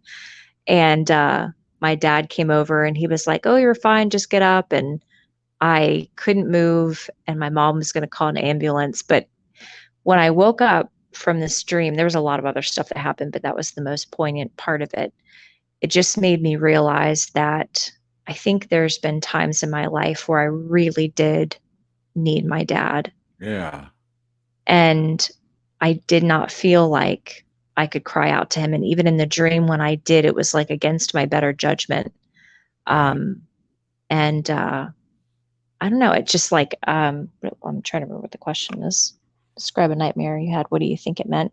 I think that's the purpose I was trying to get to. The point was that there's been times in my life that I've really needed my dad, and I just didn't feel like I could go to him or talk to him or get some kind of help from him. And that some of that's due to some of the ways he's reacted when I've been in moments of need or crisis. And some of it is just my experience with him as a whole since I was little. When I was younger, he was more scary, so it didn't seem safe to go to him for safety because Right. I was almost trying to keep myself safe from him. Right. Which is a very weird dynamic because he's your dad, it's Yeah. your dad. Yeah. So I think it was sort of uncovering that there's still this part in me, this little girl in me that really needs her dad. And Yeah. I'm just bummed out that we don't really have that relationship. Like I can talk to him now, but it's one of those things where I feel like I have to pick and choose what I talk to him about. Sure. Which I wish it wasn't like that. I wish I could just talk to him about anything.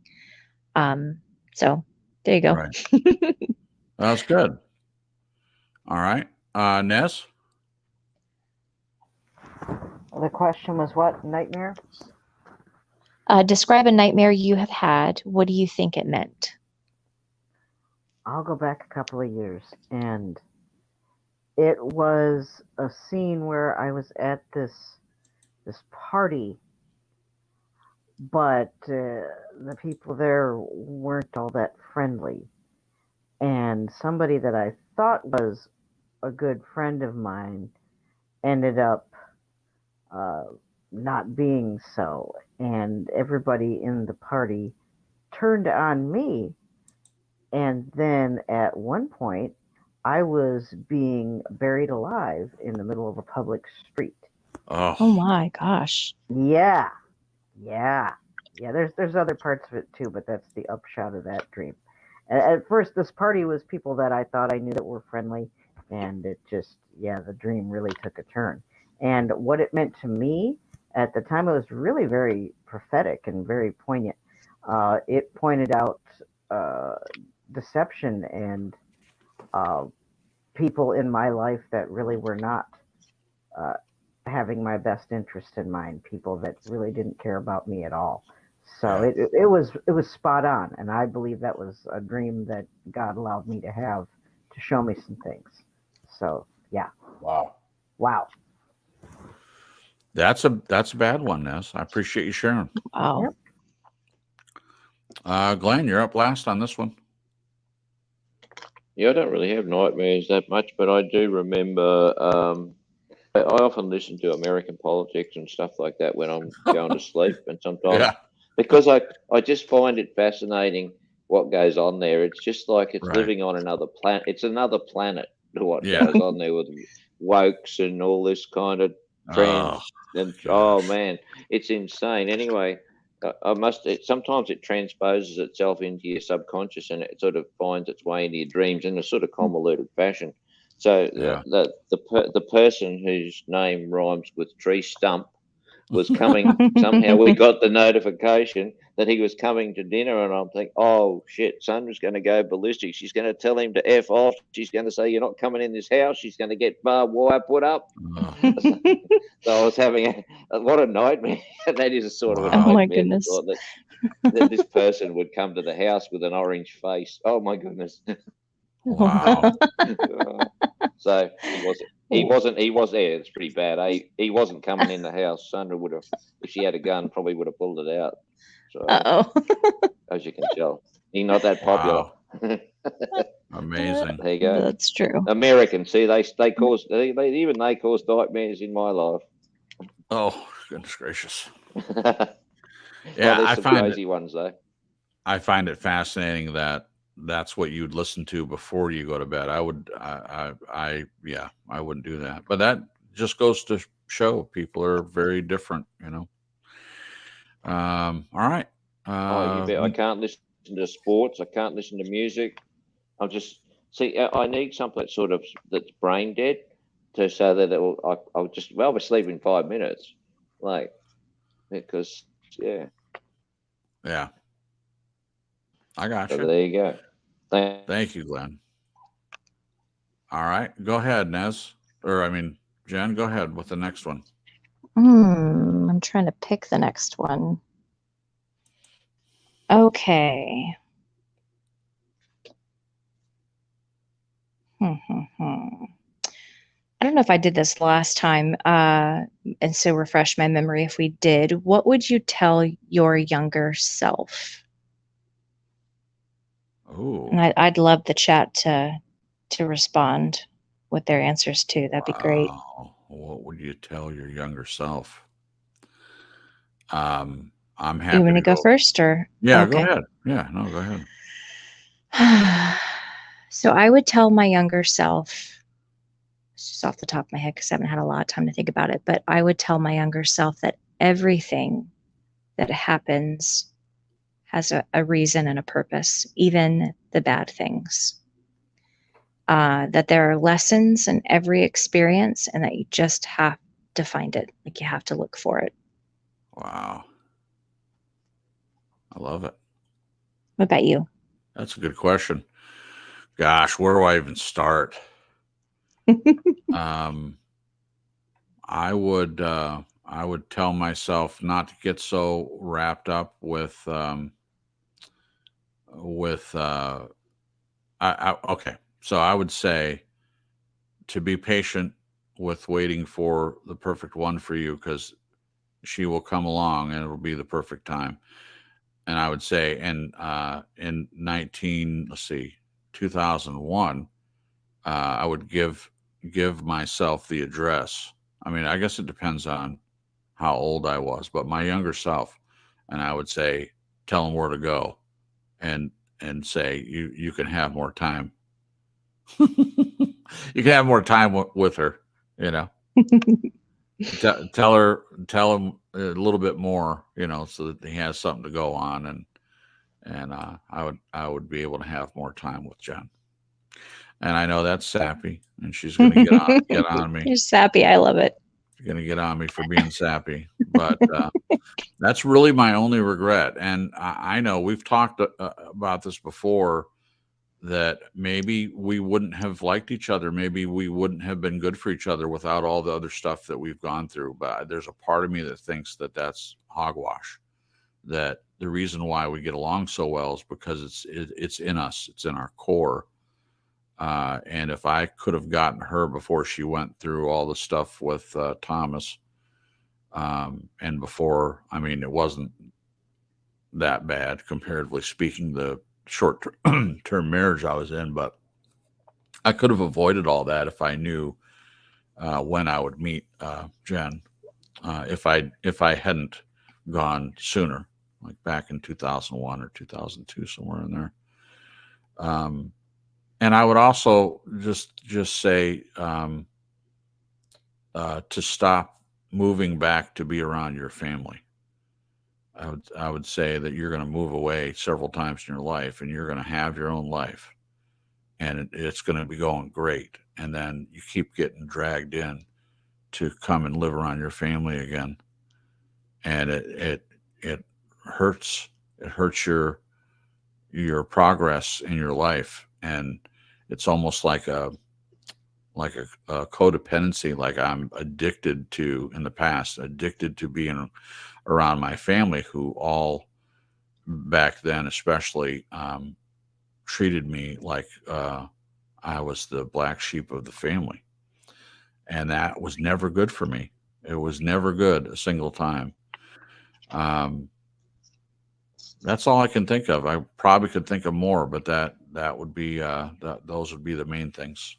Thanks, Jason. Yeah. Everyone is in the chat. Welcome, everyone. We're glad that you're here. Thank you for stopping by. We appreciate you. All right. Who's next? Everyone asked what's the current topic. Oh. So we're playing. This is open topic, open discussion, and right now we've done this before. Where we're asking questions from the game. Unpack that. So the last question, everyone, was what would you tell your younger self? Yeah. So that's the current topic. What would you tell your younger self? If you want to share in the chat, we're very welcome to that. So please do. All right. Nez or Glenn? I'll go. I would say the advice that my grandfather gave me was don't ever stop praying. And I would remind myself of that. I would tell myself, hey, you're going to go through some rough stuff, but hang in there. It will get better. Yeah. And I would tell myself to mind my health in every way a lot better than what I had. And I would say, don't get married when you think you're going to get married. Don't do that. And just to be encouraged that it's not all is going to be as bad as you think it is, and it's going to work out just fine. That's good. Good advice to your younger self, Nez. Everyone says, I tell my younger self, you're freaking awesome. Yes. That's good. That's a good one. All right. Glenn, you're up last on this one. What would you tell your younger self, Glenn, if anything?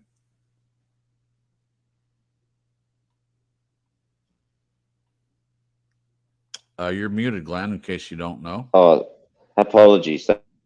Thank you. I said, I Yep. tell myself, my younger self, I was a freaking idiot. Just in reference to the previous comment. One's awesome, one's an idiot. Hey, yeah, that's the opposite of what everyone said to her younger self, to their younger self. Yeah, it was. It's true. It's true, but I needed to be the idiot with the chip on the shoulder, so that I could get taken down to the bottom of the pit and then have to crawl out. Yeah, I mean, do you think there's no point, Glenn? Do you think there's no point in? I mean, the question's a good one. I think I'm not asking is the question a bad one, but do you think that we go through things for a reason? Like there wouldn't be any point in going back and changing something or trying to prevent something from happening that we have done or that has happened to us. That's all part of the deal. I think it's part of the deal. I know from myself, like I had the big chip on the shoulder, the defensive behavior, that I'm the smart one, everybody else is an idiot. But underneath, see, there was this true part of myself which I knew was the other side of this, but it's very difficult as an introvert when you want to try to assimilate into the world, or you make an effort, but nobody's like you. So what I did was I thought, oh well, if I get in, I'm going to get accepted if I do things which are counterintuitive to my true self, which I did, and I didn't like it. So I Yeah. mean, it took quite a long number of years, probably decades, couple of like to my late 30s, early 40s. It took all that time to get all that garbage out of my system and gravitate to the person who I really was. But I needed to do that. I needed to Yeah. have all the failures and all the, not failures, but make all the mistakes. I Yeah. needed to do that. There's no way I Yeah. could be living in peace and harmony nowadays without stuffing it right up. Yeah. Yeah. Thank you, So I Glenn. accept it. I think that's great. Stuffing it up is awesome. Really, it is, because I Yeah. mean, what you get from that, you get. There's no amount of experience can substitute for a fall. Right. Wonderful. I just thought of something, Glenn, while you were talking, and that is that if I would also tell my younger self to invest in Amazon on May 15th, 1997, to buy $1,000 worth of stock in Amazon. It would be worth over $1 billion now if you had done that and kept it, didn't sell it off. This is one of those random things. I got an article in my email or somewhere. I forget where I saw it, but I actually read it, and it was doing a little time machine thing. If you go back in time and invest, if you knew what was going to happen in the future, buying stock in Amazon at that time when they became public, and there was a specific date. So I logged that in my memory for when I finished building my time machine. That makes me think of that movie that we watched, 10,000 Years of Longing. That was a We really got good on the movie. subject about the 3 wishes. What would you wish for? What would you wish for? 3 wishes. Yeah, that was a really great movie. If anyone has not seen it, I strongly suggest it. It was very good. Everyone answered after I'd tell my younger self, "You're freaking awesome." They also answered, "And you aren't wrong." And then everyone asks, if you had the power to influence yourself, are you all saying that you'd choose to focus on the negative? That's an interesting question. I think that what I said, I don't know if you were here, everyone, but it wasn't negative to tell my younger self to go find Jen sooner, or not to worry about being so wrapped up and waiting because it's going to happen someday. I don't think that was negative. The one negative, so I did one positive, one negative. The one negative thing, I guess, if you look at it that way, would be to tell myself to stop gravitating toward my family and live my own life. I wish I had done that, because especially when in the early 1990s, when I moved to Florida, and I was working 2 jobs, and had a car that I really liked, and a lot of friends. Worked on a golf course, and I worked in a convenience store, and not highfalutin aspirations by any stretch, but I was happy. And my dad asked me to come back home and work for him, and then things started to unravel when I came back. And you could say, well, I can say that the fault was mine, because I was doing just fine where I was, and it's not the only time I did that. So one positive and one negative. Nikki says, I would tell my younger self to take more chances, not to be fearful, and to let things flow with God. Great answer. Ditto, Nikki. Yeah. Red Scout says, I tell him, carry on. God is good. All right. That's all the answers to that one that I can see. All right. Next one. What do you think is my superpower? I'm going to go first, and I'm going to direct it to Glenn. All right. I think Glenn's superpower are questions, and not just any questions. Questions that lead you to epiphanies. Wow. It's so funny too, because there's been some, more times than not, when Glenn has a question for me, or he does a write-up, and he really has a way of putting people on the spot, not in a bad way. I think it's good, but it still makes me nervous sometimes. I'm like, oh God, what's coming? Wait, am I ready? But it's always great. It's always great. And it's always an opportunity of self-reflection and digging. And I just, from day one, when I met him, I've always appreciated it. It's not always comfortable, but I think sometimes it's good to experience the uncomfortable within questions, and it leads to good things. Yeah. I Wow. think that's what Glenn's superpower is. That's a good one. All right. Nez, why don't you go next? Pick someone, and what do you think their superpower is? Or it could be yourself too. I think my superpower is my ability to still love the people that are difficult to love. Wow, that Love fits. that. That fits into what I was sharing earlier about you. Yeah, love all those hard to love people. What is it? Because I'm not saying it right. I mean, I have the idea right, but what does it you say? I tell people to love one another, especially those difficult to love people. Yep, close enough. I was Yep, close yep, enough. yep. Gotcha.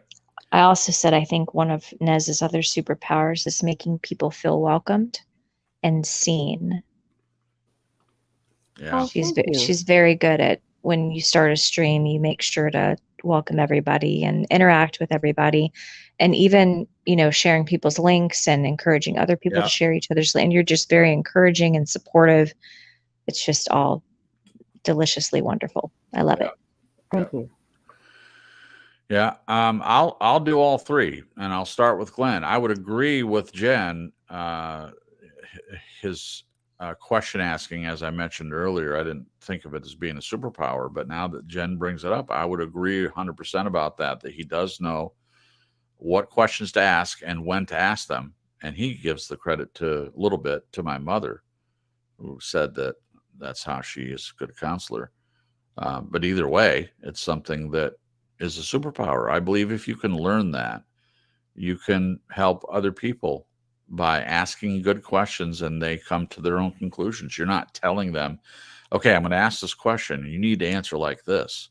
No, he doesn't do that. What he does is, if he doesn't like the answer, he keeps asking the same damn question again. I answered the question, Glenn. No, you didn't. Dig deeper, Crips. All right. And Nez, I think her superpower, I mean, it is what you mentioned, but I believe her superpower, if I had to choose one, is encouragement. She, as you said, Jen, you know, she's very loving to people, but she encourages people. Even on her art stream, she says, yeah, get your art stuff out and just do art with us. That's it. I think she's even encouraging with her singing. Even if someone's not a great singer, it's just contagious to, you know, just sing along. And I think it's wonderful. So that's it. With Jen, I think she has more than one superpower, but I really believe this. Her power is being able to love. And it blows my mind with everything that she's been through. I've told her several times that with everything that she's gone through, it is amazing to me how easily it seems that she's able to love. It still blows my mind. I don't think I've ever met anyone that is easily able to love others, and especially me, in the way that she does. She has other superpowers. She's a great cook and she's hilarious and other things, but that'd be the main one that I would choose. Aww. Okay. Thanks, Dave. Oh yeah. Oh, got a good one. Did everybody answer? Glenn did Glenn? answer. Me. Okay, my turn. Yeah, Yes, your sir. turn. Okay, I have to count to 4 before I know you're going to hear what I say. That's all right. It's all good. You're fine. Let's set the record straight with your mum. Okay, little is way understating the situation. It's a humongous amount. Look, with any person out there who has ever experienced when another human being gives to you 100% of what they've got to give, it is an amazing, uplifting, life-changing experience. And for those who've experienced that, I'm sure they will agree. So that's the first thing. The second, I'm going to pick Cripps this time.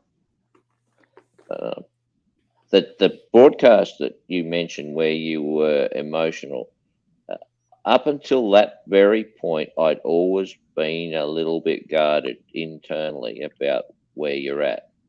When I heard that, I went to Sandra and I said, Cripps has got there, or something similar to that. And she said, Yeah. Are you sure? You sure? Yeah, like Sandra's a bit of a skeptic at times. I said, Sure. Yep, absolutely. He's got there. That's I'm really proud of him Oh, that he said what he did. So there you go. That's superpower to me. You've got it now.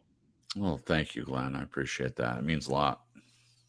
Thank you. When you said that, I told Jen, I'll never get the blessing from my father, but I got it from Glenn, and that means everything. Yeah, We've it's a big, big talked moment. about in Christianity how important the blessing is. That you get a blessing, and in Hebrew culture, it just was assumed that the father would give the blessing to the eldest son. It was just what they did, and it's just a shame sometimes that the son won't ever have the father say, "I'm proud of you," and you're a good man, things like that. And I just stopped wanting it. I'm sure there's a part of me deep down inside that still regrets that will never happen. So when someone else that's not my father sees me enough to say that you've arrived, that you've got it, that's powerful. It's powerful in a way I can't even really fully describe. And it means a lot to me. All right. We have time for one more.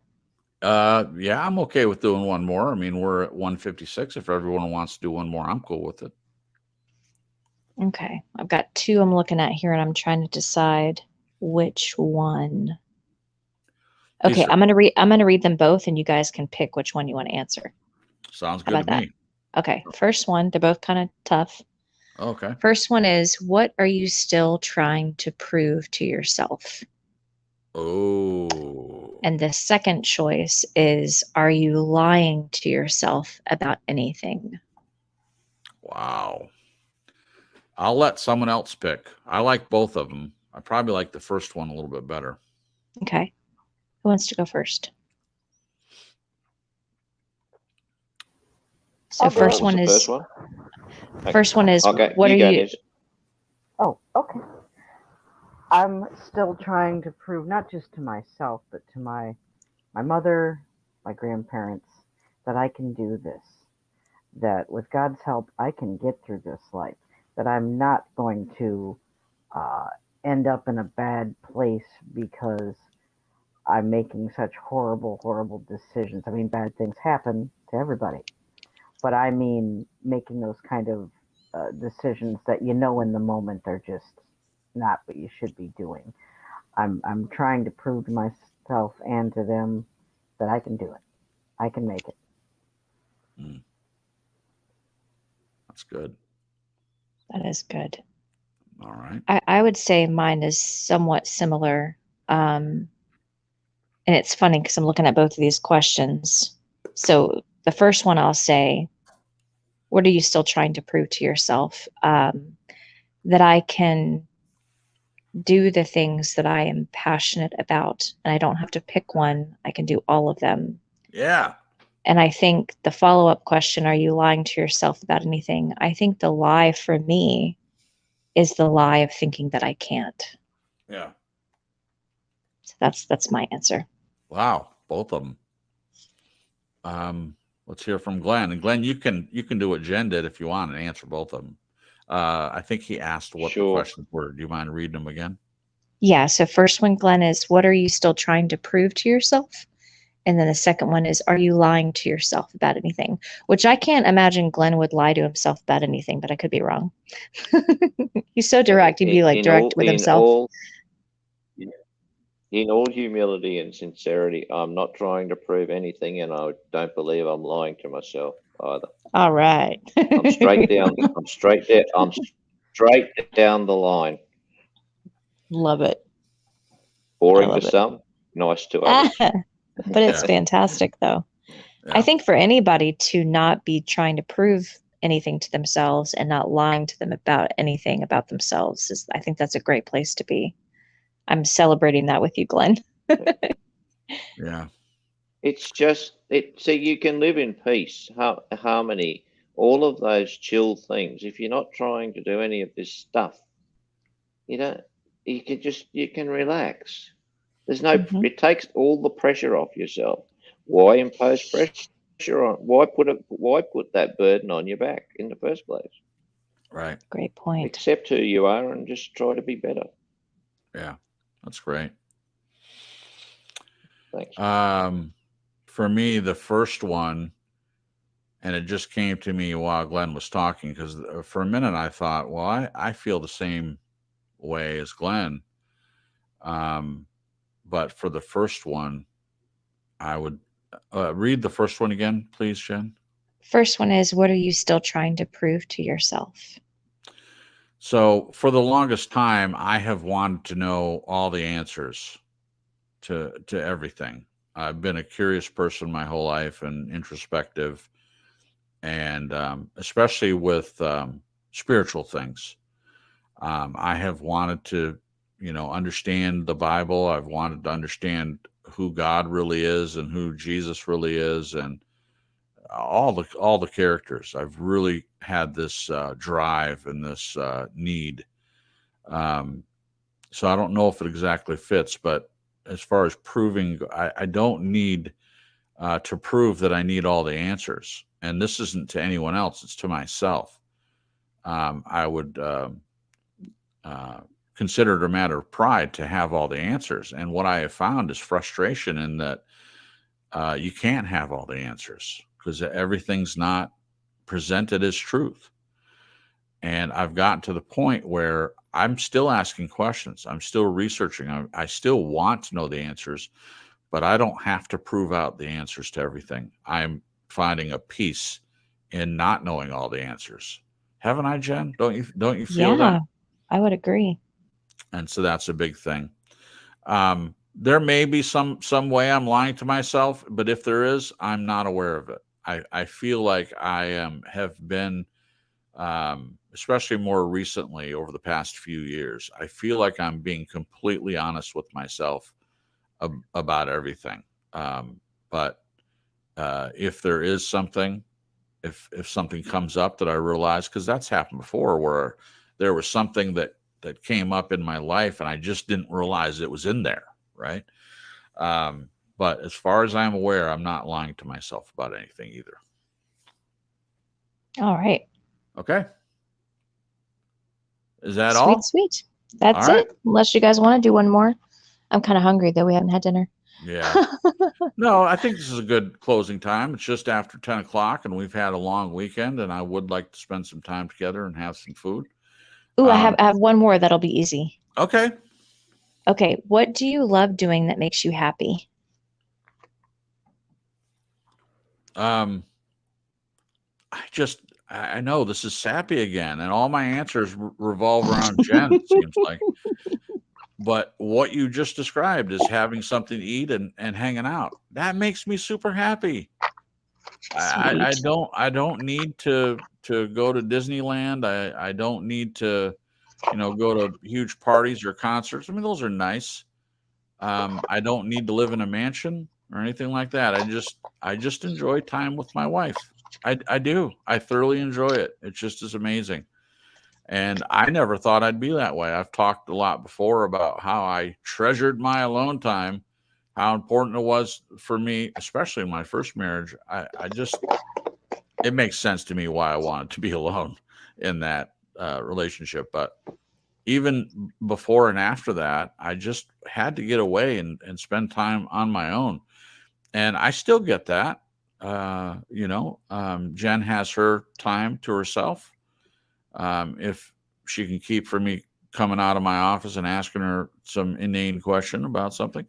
But I just enjoy time with her. That's it. Done. I would say ditto, but also spending time with people like this right here, what we're doing, having these discussions and reading these questions and even all of our write-ups that we've done. I'm like Nez, I look forward to these Sunday times with you guys on the panel and people in the chat. Discussion is just such a beautiful thing, and hearing other people's perspectives and their own experiences, it makes you feel like you're not an island. I guess some people don't mind being islands, but it connects us. And I, for one, just love to be connected with people. And so that would be my answer. Love it. Love it. Nez.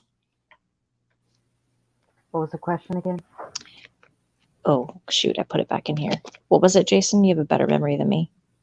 What do you do that makes you happy? Is that it? No. I forget how it's phrased. Shoot. Dagnabbit. Okay, hold on. I might be able to find it. Glenn, do you remember exactly how it was phrased? Let's see if I can find it. Wow. Okay, here it is. Here it is. What do you love doing that What are the makes you things happy? you enjoy doing or something? Yeah, I found it. What do you love doing that makes you happy? Okay. What do you love doing that makes you happy, Nez? That's a lot of things. But interacting with people in my live stream, interacting with people off of YouTube, and I would say Billy is at the top of that list right now. That really makes me happy to be able to communicate with Billy. Billy. All right. Glenn, you're last on this one. Yeah. Well, I live in a place of overall happiness. So, but I will say, a bit like you, I really enjoy spending time with Sandra, Coco, the boys. Look, simple stuff. It just has so much joy attached to it. So, yeah, I think we'll probably go out tonight. We might even go Japanese. Who knows? Wow. Have to rob a bank first, but anyway. Right? Yeah. I think enjoyment can be found in the most simplest of pleasures. Right. Okay. Absolutely. All right. So I'm with you. Thank you. Thank you, Glenn. I'm going to read a couple from the chat and then we'll close it down. Everyone says, I think we can only be as honest with ourselves to the point of our own awareness. I think that's pretty deep and pretty wise. I think I would agree with you. That's why I was saying I don't think I'm lying to myself about anything, but I've been wrong before. As far as I'm aware, I'm not. But I think that there are things in there that we're not aware. They come to our awareness, and then we can deal with it. I think that's good. Believe says, heck yes, forget the noise, glass of wine, starry night, steak on the grill up north. That's the life. I love it. Love it. And Red Scout says, and I really like this, love spelt correctly, time, not money. That is the most precious thing you can ever give someone. Time, not money. Beautiful. Thank you for sharing that. I appreciate it. Believe says, I prefer woodsman, forget the island. LOL. There we go. I like the woods better than the islands, ocean. All right. All right. So I'll say goodnight first. Thank you, everyone, for being a part of the Open Topic, Open Discussion. Unpack that therapy in a box. It's been wonderful. I love this game. Hopefully you guys enjoy us tackling some of these questions. And it's a little departure from the series that we're in the middle of right now. And we will hopefully get back to that next week. But I personally appreciate Glenn joining us, even from another location. Despite the lag, I think everything went really well with that. So thank you, Glenn. Good night, everyone. And I hope everyone has a good week. And please join us next Sunday at 8 p.m. Eastern Standard Time. Until then, love yourself, love others, be kind to those that are unkind to you, if at all possible. And have a great week. We'll see you next time. Good night. All right. Jen, if you would take a minute, say goodbye to the peoples. Absolutely. Good night, guys. I was just putting in the chat that this tonight went by real quick. Yeah, it did. It did not feel like 2 hours. It felt like, 30 minutes. It's crazy. Yeah. Yeah. Really, really great to see you guys all in the chat, and hope you enjoyed the open mic, open topic, and these crazy unpack that therapy in a box questions. We hope you guys have a great week. Enjoy whatever weather you're having wherever you are, guys, in the world. I know it's different. And this is always a pleasure hanging out with you guys and spending time together. Really appreciate each one of you. Thank you and good night. All right. Glenn, take a minute to say goodbye to the peoples, please. Yep, I'll second all that. Say good night. Look forward to next week, and I'll go home tomorrow and check on Sandra. Okay. See if she's Great. still there. Thanks. She might have taken off and gone to meet Trump. I doubt it. I don't think so. I think I'm safe. Okay. Good night. Thank you. Yeah. Thank you, Glenn. Last but certainly not least, let's hear from Nez. And Nez, say goodnight to the peoples. And if you could close us out, I would really appreciate it. Thank you so much. Thank you so much, Jason. Thank you to everybody who joined us tonight, whether you were lurking or participating in the chat. And thank you to everybody who catches that replay. And if you would be so kind, please take a moment to share the stream out on your social media. We'd love that. And as always, if there's any comments or questions or any topics you'd like us to address here on TSL, please reach out, and I know someone will reach out right back to you. Everybody have a wonderful rest of the day or rest of the evening, depending on where you're at. And God willing, we'll see you next Sunday, right here on True Story Live at 8 p.m. Eastern Standard Time. Good night and God bless.